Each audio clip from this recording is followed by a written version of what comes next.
Welcome back. From the previous modules, you'll remember that the first step in creating a data flow is to create a source transformation.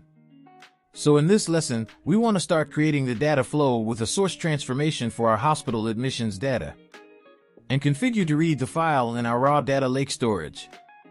As we've already created a couple of source transformations, I would like you to do this as an assignment yourself, and come back to the video only if you get stuck. Good luck with that. I'll see you afterwards. Hope you managed to create the data flow with the source transformation to read our file for hospital admissions. I'll now show you how I went about doing my data flow. Okay, here we are in our data factory. So let's create a data flow. I'm going to click on three dots at upper right corner of data flow and select new data flow. After that, give a name to your data flow.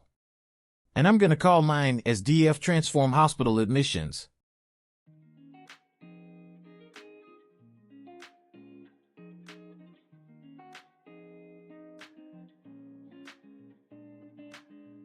And now we need to create the source. I'm going to call my output stream as hospital admissions.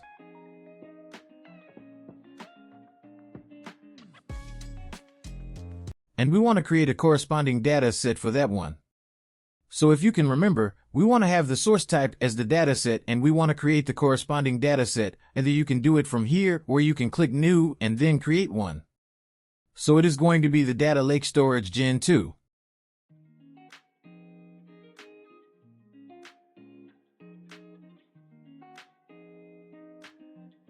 And our file is a CSV delimited file. So click continue on that one. So I'm going to call this one as DS Raw Hospital Admissions. And we already have a link service, so that is our COVID reporting deal. And pick the file from our file path, so that would be under raw ECDC, and it is the hospitaladmissions.csv. Click OK on that and first row as the header, because we know it is the first row is the header and our schema is fixed. So we can pick it from the file and click OK. So that's created the data set. We can leave everything else as default and we don't need to add anything to the source options. And in projections, we can detect the data types from our files. But before that, we need to enable data flow debug toggle button. Then only we got the option detect the data types enabled. So let's do that. It will take some time. So let me pause the video, and once it get enabled I will come back.